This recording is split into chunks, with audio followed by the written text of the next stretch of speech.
فکر اس بات کی کرنا ہے جو چیز اپنی حقیقت کو کھو دیتی ہے، جو چیز اپنی حقیقت سے باقی نہیں رہتی، جو چیز اپنی اصلیت سے باقی نہیں رہتی، اس کو لوگ پہچانا نہیں کرتے، اس کو لوگ پہچانا نہیں کرتے۔ ابھی لائٹ آپ کی خراب ہو جائے تو اس کو کوڑے کے ڈبے میں ڈال کر دوسری لائٹ لگ جاتی ہے، کیوں؟ اس لیے کہ اپنی لائٹ نے اپنا مقصد دینا چھوڑ دیا اور اپنے مقصد میں یہ ناکام ہو گئی، اس لیے اس کو کوڑے کے ڈبے میں ڈالا گیا۔ ایسے ہی انسان جب اپنے مقصد سے ہٹ جاتا ہے، اللہ سے تعلق کو چھوڑ دیتا ہے تو وہ بھی کوڑے کے ڈبے کے مانند ہو جائے گا۔ میرے بھائیوں، میرے عزیزوں، بات سمجھنے کی، اپنے تعلق کو اللہ سے مضبوط کریں، اپنے تعلق کو اللہ سے مضبوط کریں۔ اللہ سے تعلق کیسے مضبوط ہوگا؟ اللہ سے تعلق کیسے مضبوط ہوگا؟ اللہ سے محبت کیسے ہوگی؟ اللہ سے محبت کیسے ہوگی؟ اللہ نے 3 چیزیں ارشاد فرمائی ہیں، بندہ وہ 3 چیزیں کرنے لگے اللہ سے تعلق پیدا ہو۔ پہلی چیز بزرگان دین نے کتابوں میں لکھا، پہلی چیز یہ ہے کہ بندہ استغفار کی کثرت شروع کر، استغفار کی کثرت شروع کر دے، اللہ سے تعلق پیدا ہو جائے۔ اب انسان سوچتا ہے کہ استغفار تو گناہوں پر پڑا جاتا ہے، جب زیادہ گناہ ہو جائے تو استغفار پڑھے، نہیں۔ استغفار آپ جب نماز پڑھتے ہیں، نماز سے جب فارغ ہوتے ہیں تو حدیث پاک کے اندر کیا آتا ہے کہ جب دونوں طرف کا سلام پھیرو تو پڑھو استغفر اللہ استغفر اللہ استغفر اللہ، 3 بار آپ کہیں نماز پڑھیے۔ نماز پڑھنا کوئی گناہ ہے کیا جو ہم استغفار پڑھ رہے ہیں؟ نماز پڑھنا کوئی جرم ہے جو ہم نماز کے بعد استغفار پڑھ رہے ہیں؟ اللہ کے رسول ترغیب دے رہے ہیں کہ فرض نماز کے بعد استغفر اللہ پڑھو 3 بار، تو کیا مطلب؟ نماز پڑھ کے ہم نے کوئی گناہ کر دیا جو ہم سے استغفار کہا جا رہا ہے؟ ایسے ہی اللہ کے رسول صلی اللہ تعالی علیہ وسلم نے فرمایا کہ جب بیت الخلاء سے آپ واپس آئے تو دعا میں کیا فرمایا گیا؟ غفرانک الحمدللہ الذی اذھب عنی العذاب وعافانی۔ کیوں فرمایا گیا؟ کیا بیت الخلاء کر کے ہم نے جرم کر دیا، کوئی غلطی ہم سے ہو گئی جو اللہ سے معافی مانگ رہے؟ غفرانک، اللہ ہمیں معاف کرنا۔ سوچنے کی بات ہے، ہمارے ذہنوں میں یہ بات بیٹھی ہوئی ہے کہ استغفار تو گناہ پہ پڑا جاتا ہے۔ نہیں میرے بھائیوں، استغفار صرف گناہ کے لیے نہیں، استغفار اللہ نے اپنے معافی کا ذریعہ بنایا ہے، اللہ نے استغفار کو اپنے مانگنے کا ذریعہ بنایا ہے، اللہ نے استغفار کو اپنے سے تعلق کے جوڑنے کا ذریعہ بنایا ہے۔ جب انسان استغفار کرتا ہے تو گویا کہ اس بات کا اقرار کرتا ہے اللہ آپ بڑے ہیں، آپ بغیر محتاج، آپ محتاج نہیں ہے، اللہ ہم سراپا محتاج ہیں اور آپ کے قدموں میں پڑے ہیں۔ تو نماز کے بعد کیوں استغفر اللہ؟ اس لیے کہ نماز ہم نیت باندھتے ہیں، نیت باندھنے کے بعد پتہ نہیں کہاں کہاں گھومتے ہیں، کہاں کہاں ٹھہرتے ہیں، نماز میں کسی کا دھیان ہی نہیں، نماز میں کسی کا خیال ہی نہیں۔ اس لیے اللہ کے محبوب نے فرمایا جب نماز ہو جائے تو 3 بار استغفار پڑھیے، استغفر اللہ استغفر اللہ۔ اور بیت الخلاء میں جب انسان جاتا ہے تو زبان ذکر سے خالی ہو جاتی ہے، اس وقت ذکر نہیں کر پاتے، تو اللہ کے رسول صلی اللہ تعالی علیہ وسلم کی زوج مقدس امی عائشہ صدیقہ رضی اللہ تعالیٰ عنہ بیان فرماتی ہیں، ابو داؤد کے اندر روایت موجود ہے کہ حضور صلی اللہ تعالیٰ علیہ وسلم ہر وقت ذکر کرتے رہتے، یعنی ہر وقت ذکر کرتے رہتے تھے۔ صرف ایک موقع ہوتا تھا، استنجا کا موقع ایسا ہوتا تھا کہ اللہ کے رسول سے ذکر کے الفاظ ادا نہیں ہوتے تھے، جب بیت الخلاء سے باہر آتے تو سب سے پہلے کہتے تھے وہ غفرانک، اے اللہ ہمیں معاف فرما، اس لیے کہ اس وقت ہم آپ کا ذکر نہیں کرتے، اس لیے پڑھا گیا غفرانک الحمدللہ اذھب عنی العذاب وعافانی۔ اس لیے میرے بھائیوں، استغفار ایسی چیز ہے جس سے اللہ سے تعلق پیدا ہوتا ہے۔ ہم اللہ سے تعلق پیدا نہیں کرنا چاہتے، ہم اللہ سے قربت پیدا نہیں کرنا چاہتے۔ آج ہمارا تعلق ساری دنیاوی چیزوں سے ہے، ہم دنیاوی چیزوں سے متعلق ہیں، دنیاوی چیزوں سے ہم جڑے ہوئے، اپنا تعلق اللہ سے پیدا کرنے کی فکر نہیں، اپنے تعلق کو اللہ سے بنانے کی فکر نہیں۔ استغفار کیا ہے؟ اللہ سے معافی مانگنا، اللہ کے سامنے ہاتھ پھیلانا، اللہ کے سامنے گڑگڑانا، اللہ کے سامنے رونا اور اللہ کے سامنے اپنی ضرورتوں کو رکھنا اور اللہ کے لیے مسائل کے حل کی دعا مانگنا، اللہ کے لیے معاشرے کی اصلاح کی دعا مانگنا اور اللہ کے لیے امت کے لیے رونا اور اللہ کے سامنے سارے لوگوں کے لیے آنسو بہانا اور ملک کی امن و امان کے لیے دعائیں کرنا، یہ ساری چیزیں استغفار کی، ساری چیزیں استغفار کیا۔ نہیں میرے بھائیوں، استغفار کرو گے تو اللہ سے تعلق پیدا ہو، استغفار کرو گے تو اللہ سے تعلق پیدا ہو۔ ہم گناہ کتنے کرتے میرے بھائی، ہم کتنے گناہ کرتے ہیں؟ کبھی ہم نے سوچا کہ ہم گناہ کرتے ہیں، گناہ پر کوئی پکڑ ہوگی کہ نہیں ہوگی، گناہ پہ کوئی مواخذہ ہوگا کہ نہیں ہوگا، گناہ پہ کوئی گرفت ہوگی کہ نہیں ہوگی.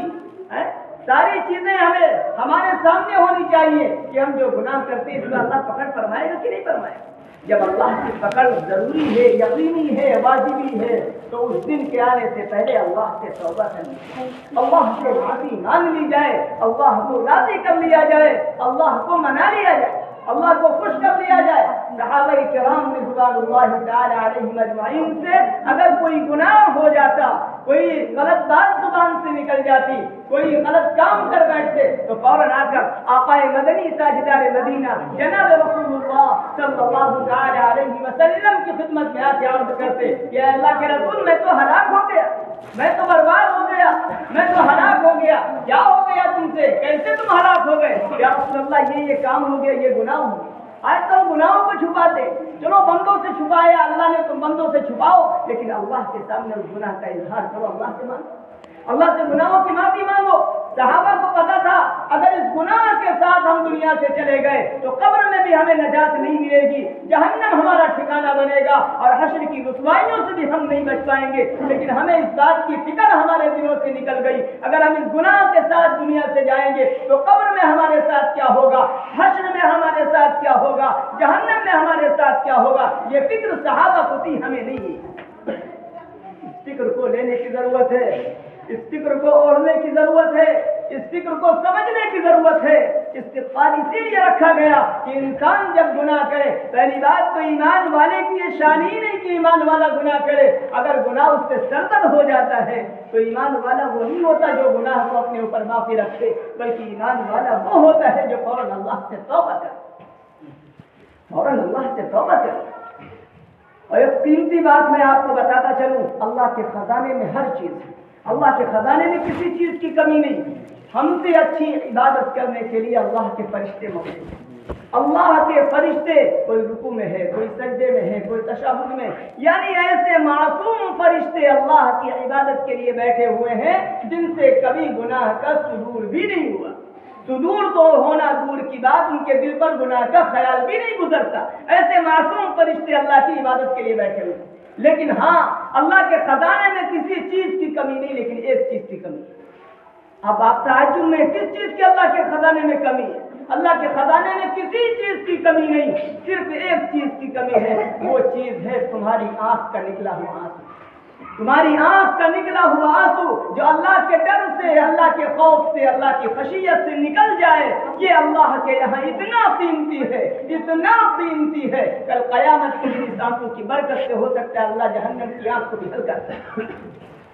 یہ اتنا قیمتی آنسو جو اللہ کے خزانے میں نہیں. یہ وہ قیمتی آنسو ہیں جو دنیا کو پتہ نہیں چلتے، دنیا والوں کو پتہ نہیں جانے ہیں کہ اللہ تعالیٰ کے یہ آنسو پہنچ جاتے ہیں. فرشتے آتے ہیں، اس کو کہا کہ اس آنسو کو لے جاتے اور اللہ کے دربار میں رکھ دیتے ہیں. اللہ، جس کو آپ کی تلاش تھی وہ چیز آپ کے سامنے حاضر ہے. یہ آنسو بڑے قیمتی ہیں. اللہ کو جب بندہ اللہ کے سامنے دعا کرتا ہے، اللہ کے سامنے دعا کرتا ہے تو آنسو بہا دیتا ہے، اللہ کو پیار آ جاتا ہے، اللہ کو پیار آ جاتا ہے. اور اللہ کہتا ہے کم سے کم بندے کو اس بات کا احساس تو ہوا کہ میرا پالنے والا کوئی ہے، اس بندے کو اس بات کا احساس تو ہوا کہ میری پکڑ کرنے والا کوئی ہے، بندے کو اس بات کا احساس تو ہوا میری گرفت کرنے والا کوئی ہے. اس لیے بندہ جب اللہ سے توبہ کرتا ہے اللہ معاف کر دیا. بھائی، توبہ کرنا، معافی مانگنا، استغفار کرنا، یہ اللہ کو بہت پسند بھی ہے اور اللہ سے تعلق پیدا کرنے کی چیز ہے.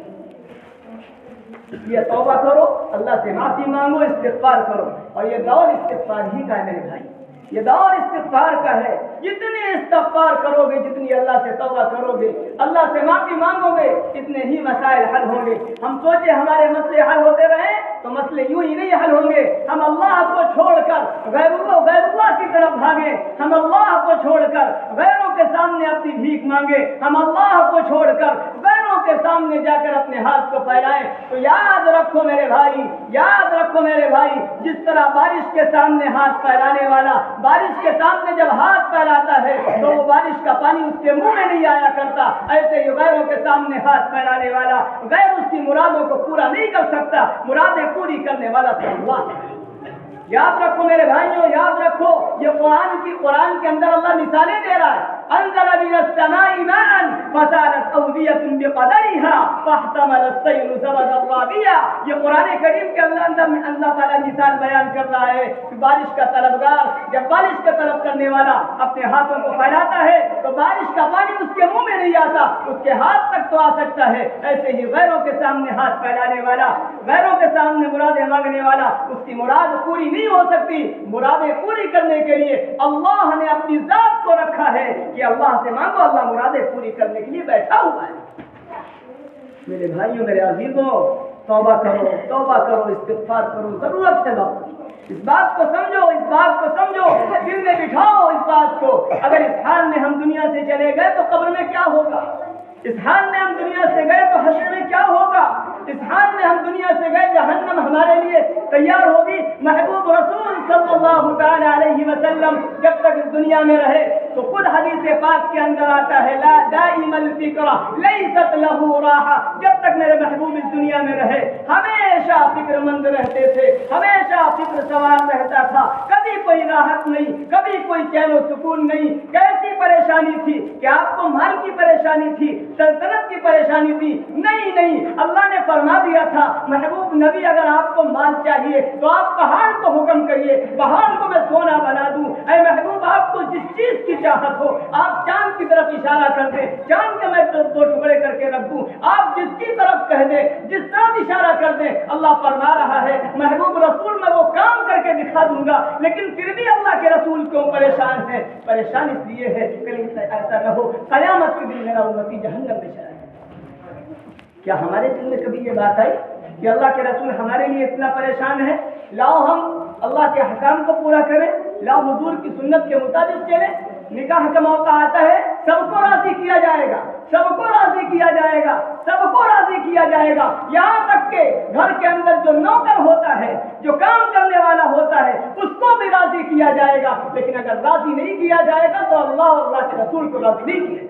کبھی سوچا آپ نے وہ شادی کیسے برکت والی بن سکتی ہے جس میں اللہ کے رسول کو ناراض کیا گیا ہو, جس میں اللہ کی ناراضگی پڑی ہو, جس میں اللہ کی لعنتیں ہوئی ہو, فرشتوں کی لعنتیں ہوئی ہو. میرے بھائیوں, یہ بات کہنے کی نہیں ہے, لیکن دل میں بیٹھ کر توجہ کے ساتھ, غور و فکر کے ساتھ یہ بات سوچیں, ہم غور کریں کہ اللہ کے رسول کے کتنے احسانات ہمارے اوپر ہیں. اللہ کے رسول روتے روتے دنیا سے جا رہے ہیں اور ہمارا حال یہ ہے کہ ہم نماز تک نہیں پڑھ پا رہے. ہمارا حال یہ ہے کہ رسول کی سنتوں کے جنازے اب نکال دیتے, ہم سنت کو سنت کر کے چھوڑ دیتے. ہمارا حال یہ ہو چکا ہے. میرے بھائیوں, میرے عزیزوں, اپنے گناہوں پہ رو, اپنے گناہوں پہ رو, اپنے گناہوں سے توبہ کرو. اللہ کے رسول فرماتے ہیں ان اللہ یبسط یدہ باللیل مسیء النہار. میرا اللہ دن میں ہاتھ پھیلائے رہتا ہے, میرا اللہ دن میں ہاتھ پھیلائے رہتا ہے. ہو سکتا ہے رات کا گنہگار آ کے توبہ کر لے, اور جب رات ہوتی ہے تو میرا اللہ رات میں ہاتھ پھیلاتا ہے. ہو سکتا ہے دن کا گنہگار توبہ کر لے. اللہ کہتا ہے آج ابھی توبہ کر لے. ایک دن آئے گا جب سورج مغرب سے نکلے گا, تب اللہ توبہ بھی قبول نہیں فرمائے گا. ابھی اللہ نے وقت دیا ہے, اللہ نے ابھی وقت دیا ہے. اللہ کہتا ہے میرا بندہ آ جائے, میں توبہ کرنے کے لیے بیٹھا ہوا. میرے بھائیوں, میرے عزیزوں, اللہ تعالیٰ نے جو وقت دیا ہے اس کو غنیمت سمجھیں اور اللہ سے تعلق کو مضبوط کریں, اللہ سے معافی مانگے, اللہ سے استغفار کرے. ایک واقعہ میں آپ کو بتاؤں. ایک ماں اور بیٹی تھی. ایک بیٹا تھا, لاڈلا بیٹا تھا. ایک بیٹا تھا, اس کے والد کا بچپن میں انتقال ہوا. وہ بیٹا بڑا ہوا. بڑا ہونے کے بعد جب معاشرہ برا ہوتا ہے, موبائلوں کا زمانہ ہے, ہمارے نوجوانوں کا کیا حال ہے. میرے نوجوانوں, بڑی عبرت کے ساتھ میں یہ واقعہ سنانا چاہتا ہوں. نوجوانوں, موبائل سے اپنے دلوں کو ہٹاؤ, قرآن سے اپنے آپ کو جوڑو, حدیث سے اپنے آپ کو جوڑو, مسجد سے اپنے آپ کو جوڑو, اپنے ماحول کو اچھا بناؤ, اپنے معاشرے کو اچھا بناؤ. ہمارا معاشرہ بدتر سے بدتر ہوتا جا رہا ہے, ہمیں اس بات کی فکر نہیں. ہر آدمی بیٹھنے والا اس بات کی فکر کر لے, ہم نماز پڑھیں گے اور دوسرے کو نماز کے لیے لائیں گے. اگر ایک آدمی اس بات کی فکر کر لے, ایک نمازی ہم کو لانا ہے, تو جتنے بیٹھے ہوئے اس کے ڈبل نمازی ہو جائیں گے.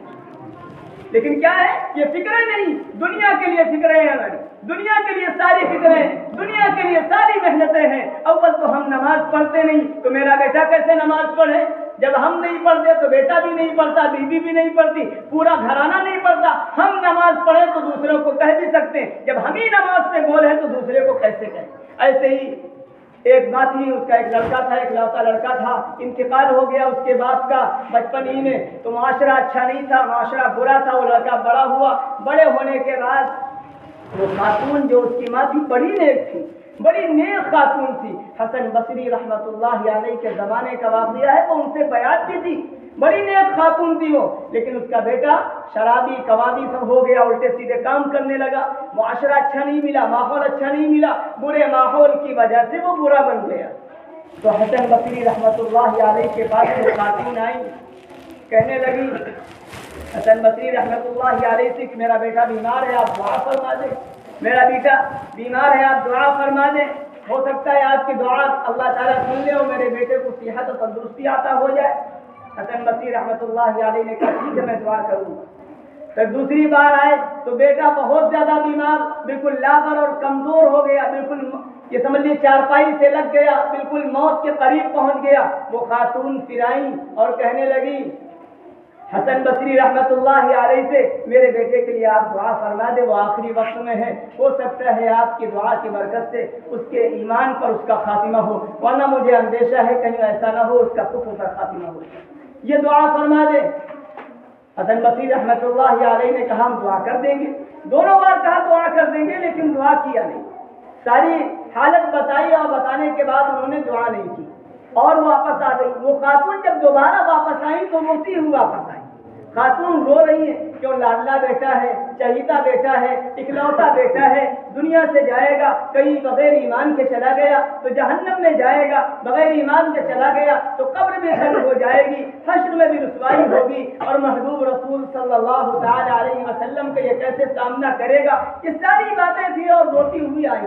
جب دیکھا اس لڑکے نے کہ میری ماں رو رہی ہے، میری ماں رو رہی ہے، تو بیٹے نے پوچھا، اسی حال میں چارپائی سے لگا ہوا تھا، امی جان آپ روتی کیوں ہیں، آپ کیوں رو رہی ہیں، کیا بات ہے؟ تو امی نے کچھ نہیں بتایا اور ساری بات بتائی کہ حسن بصری رحمۃ اللہ علیہ کے پاس ہم گئے تھے، تمہارے لیے دعا کی درخواست کی تو ان کو یہ بات منظور نہیں ہوئی. تو وہ لیٹا لیٹا، وہ چارپائی سے پڑا ہوا لڑکا، وہ چارپائی پہ پڑا ہوا لڑکا، اس نے لیٹے لیٹے اللہ سے دعا کی کہ اے اللہ ہم نے زندگی اپنی برباد کر لی، زندگی اپنی تباہ کر لی، اے اللہ آج تو ہمیں معاف فرما دے، اے اللہ آج تو ہمیں معاف فرما دے، اے اللہ آج تو ہمیں معاف فرما دے. اور اس کے بعد وہ بیٹا، وہ لڑکا اپنی ماں سے کہتا ہے اے میری امی جان، اے میری امی جان، جب میرا انتقال ہو جائے اور میں دنیا سے جانے لگوں، جب انتقال ہو جائے لوگ مجھے لے کے جائیں تو لوگوں سے کہنا جب میرا انتقال ہو جائے تو مجھے چارپائی سے لے کے نہ جائے، میرے گردن کے اندر کتے کی طرح پٹا ڈالے اور مجھے روڈ سے کھینچتے ہوئے لے جائے اور یہ بتا دے یہ اللہ کا نافرمان ہے، یہ بتا دے یہ اپنی ماں کا نافرمان ہے. جو ماں کا نافرمان ہوتا ہے اس کا حشر یہ ہوتا ہے، جو اللہ کا نافرمان ہوتا ہے اس کا حشر یہ ہوتا ہے. اور میں اپنی ماں سے وہ کہتا ہے تاکہ دنیا والے جان لیں جو نافرمان ہوتا ہے وہ قبرستان میں دفنانے کی بھی لائق نہیں ہوا کرتا، اس کو تو پھینک دینا چاہیے، میری گردن میں پٹا ڈال کے روڈ پر لے کے جایا جائے تاکہ دنیا والوں کو یہ عبرت حاصل ہو اور دنیا والے یہ دیکھیں دیکھو یہ اللہ کا نافرمان جا رہا ہے، یہ باپ کا نافرمان جا رہا ہے، یہ محمد الرسول اللہ کی سنت کو چھوڑنے والا جا رہا ہے. اتنا کہنا تھا کہ اس کا انتقال ہوا. فوراً حسن بصری رحمۃ اللہ علیہ کو حضور پاک صلی اللہ علیہ وسلم کی خواب میں زیارت ہوئی. آقا فرما رہے ہیں حسن بصری تم ایک ولی کی نماز جنازہ پڑھانے کے لیے کیوں نہیں جاتے؟ اللہ نے ولی بنا دیا، آخری وقت میں اللہ نے اس کو ولی بنا دیا. جس نے زندگی شراب میں گزاری، جس نے زندگی نافرمانی میں گزاری، لیکن جب دنیا سے جا رہا ہے تو اللہ نے ولی بن کے اس کو اٹھایا. میرے بھائیوں، میرے عزیزوں، غور کرو اس بات سے، ہمیں کتنی توبہ کرنے کی ضرورت ہے، اپنے دل کو بنانے کی ضرورت ہے، اپنے دل کو مانجنے کی ضرورت ہے. ایک صحابی رسول آتے ہیں اللہ کے رسول کی خدمت میں، کہتے ہیں اللہ کے رسول مجھے پاک کر دیجئے، اے اللہ کے رسول مجھے پاک کر دیجئے. محبوب پوچھتے ہیں کیا ہوا، تمہیں پریشانی کیا ہے، تم نے گناہ کیا کیا ہے؟ کہتے ہیں طہرنی یا رسول اللہ، اے اللہ کے رسول مجھے پاک کر دیجئے، اللہ کے رسول مجھے پاک کر دیجیے۔ اللہ کے رسول فرماتے ہیں تم نے کوئی زنا کر لیا، تم نے کوئی یہ کر لیا کہ یا رسول اللہ مجھ سے غلط کام ہو گیا، مجھ سے زنا کا صدور ہو گیا ہے۔ اب بتائیے وہ جیسے ہی گناہ ہوا اندر سے تقاضا اس بات کا یہ گناہ باقی نہ رہے، دنیا میں ختم ہو جائے، دنیا کا مسئلہ دنیا میں ختم ہو جائے، دنیا کی چیزیں دنیا میں ختم ہو جائے۔ یہ صحابہ کا یہ معاملہ تھا، صحابہ کی یہ چیزیں تھی۔ اللہ کے رسول صلی اللہ تعالی علیہ وسلم کی خدمت میں جب وہ لائے گئے تو آپ کو معلوم ہے کہ زانی کی سزا کیا ہوتی ہے۔ اگر شادی شدہ ہے تو اس کو پتھر مار کے ہلاک کیا جاتا ہے، اور اگر غیر شادی شدہ ہے تو اس ہماری شریعت میں 100 کوڑے اس کو لگائے جاتے ہیں، جہاں پر اسلامی حکومت ہے۔ یہ زنا کی سزا ہے۔ تو ان کو کیا کیا گیا، ایک گڑھے کے ان کو ایک سامنے بیچ میں رکھا گیا اور بیچ میں لایا گیا۔ جمعے کے دن بھیڑ کے مجمع میں سارے مجمع کے سامنے مائز اسلمی کو بیچ میں لایا گیا اور سارے لوگوں نے پتھر مارنے شروع کیے۔ پتھر مارے، کسی نے ایک پتھر مارا، اس کا خون کا فوارہ اٹھ کے کسی صحابی کے کرتے پہ پڑ گیا۔ وہ صحابی جن کے کرتے پہ خون کا قطرہ پڑا، صحابی کہنے لگے ہاں یہ تو گنہگار کا قطرہ میرے کپڑے پہ آ گیا، یہ تو نافرمان کا قطرہ میرے کرتے پہ آ گیا۔ محبوب رسول نے جملہ سنا تو میرے پیارے نبی نے فرمایا، سارے صحابہ کو مخاطب کر مدینے والوں کو مخاطب کر کے آقا نے فرمایا تمہیں معلوم نہیں ہے مائز نے کیسے توبہ کی ہے، مائز اسلمی نے ایسی توبہ کی ہے، اگر اس توبہ کو مدینے والوں میں بانٹ دیا جائے تو سب کی مغفرت ہے۔ میرے بھائیوں میرے عزیزوں، اللہ دل کو دیکھتا ہے، اللہ دل کو دیکھتا ہے، دل میں تڑپ کتنی ہے، دل میں درد کتنا ہے، آپ نے کس دل سے اللہ سے مانگا ہے، کس دل سے اللہ سے دعا کی ہے۔ تو میرے بھائی اللہ سے معافی مانگو، اللہ سے استغفار کرو، اللہ سے توبہ کرو، اللہ سے تعلق پیدا ہوگا، اللہ سے تعلق پیدا ہوگا۔ جو اللہ نے دیا ہے، اللہ نے دیا اس پہ شکر ادا کرنا شروع کر دو۔ قرآن کی کتنی آیتیں ہیں، اللہ فرماتا ہے اگر تم شکر کرو گے تو ہم نعمتیں بڑھا دیں گے، اگر ناشکری کرو گے تو نعمتیں گھٹا دیں گے۔ ابھی ہم پڑھ رہے تھے 14ویں پارے کے اندر اللہ فرماتا ہے وَضَرَبَ اللَّهُ مَثَلًا قَرْيَةً كَانَتْ آمِنَةً مُطْمَئِنَّةً يَأْتِيهَا رِزْقُهَا رَغَدًا مِنْ كُلِّ مَكَانٍ فَكَفَرَتْ بِأَنْعُمِ اللَّهِ فَأَذَاقَهَا اللَّهُ لِبَاسَ الْجُوعِ وَالْخَوْفِ بِمَا كَانُوا يَصْنَعُونَ۔ اللہ فرماتا ہے ایک بستی تھی، اللہ فرما رہا ہے ایک گاؤں تھا، ایک قریہ تھا۔ وہ کون بستی تھی اللہ نشاندہی نہیں فرما رہا ہے، لیکن مفسرین لکھتے ہیں مکہ المکرمہ کی بات چل رہی ہے۔ مکہ المکرمہ ایک ایسی بستی ہے، آج بھی آپ لوگ جانتے ہیں جو پھل کہیں نہیں ملتا ہو مکہ کے اندر مل جاتا ہے۔ یہ اللہ نے وہاں کی خوبصورتی رکھی ہے، اللہ نے انعامات رکھتے ہیں۔ کیا ہے بِأَنْعُمِ اللَّهِ فَأَذَاقَهَا اللَّهُ فَكَفَرَتْ بِأَنْعُمِ اللَّهِ، انہوں نے اللہ کی نعمتوں کی ناشکری شروع کر دی، انہوں نے اللہ کی نعمتوں کی ناشکری شروع کر دی تو کیا ہوا فَأَذَاقَهَا اللَّهُ لِبَاسَ الْجُوعِ وَالْخَوْفِ، تو اللہ نے بھوک کا لباس انہیں پہنا دیا۔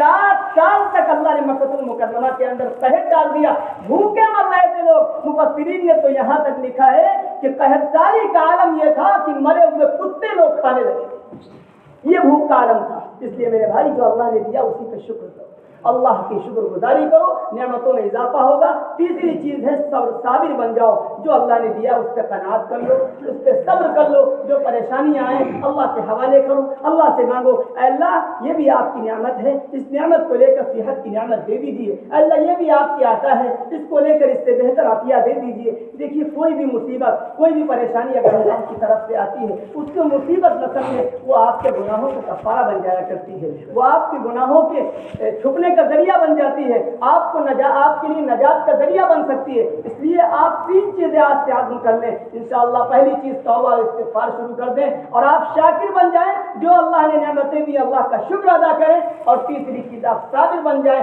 صبر کرنے والے بن جائیں۔ 3 چیزیں شروع کر دیں، اللہ سے تعلق مضبوط ہو جائے گا۔ اور جتنا مجمع یہاں بیٹھا ہوا ہے جنہیں میں آئے ہوئے ساتھی، میری ایک درخواست ہے کبھی بھی گناہ کو چھوٹا نہ سمجھیں، کبھی بھی تھوڑے سے مزے کے لیے گناہ نہ کریں۔ پھر غور کیجیے گا، تھوڑے سے مزے کے لیے کبھی گناہ نہ کریں۔ تھوڑے سے ہم اپنے سے کہہ رہے ہیں اور اپنے سے کہہ کے سب سے کہہ رہے ہیں، تھوڑے سے مزے کے لیے کبھی گناہ نہ کریں، مزہ ختم ہو جاتا ہے گناہ باقی رہتا ہے۔ تھوڑے سے مزے کے لیے کبھی گناہ نہ کرے، مزہ ختم ہو جائے گا تھوڑی دیر میں لیکن گناہ باقی رہے گا۔ اور تھوڑی سی مشقت کی وجہ سے نیک کام نہ چھوڑے، تھوڑی سی مشقت کی وجہ سے نیک کام نہ چھوڑیں، مشقت ختم ہو جاتی ہے، نیکی باقی رہتی ہے۔ اللہ تعالیٰ سے دعا فرمائیں کہ اللہ تعالیٰ ہم سب کو عمل کی توفیق عطا فرمائے، اور جو لوگ بیٹھے ہوئے ہیں سب لوگ نمازوں کا اہتمام کریں اور طے کریں کہ آج سے انشاءاللہ کوئی بھی نماز نہیں چھوڑے گا۔ نماز تو کسی حال میں معاف نہیں ہے، مسجدوں کو آبادی کی فکر بھی کرنا ہے، پہلے ہمیں مسجد آنا ہے، پھر دوسروں کو جوڑنے کی فکر کرنا ہے۔ اللہ سے دعا فرمائیں اللہ عمل کی توفیق عطا فرمائے۔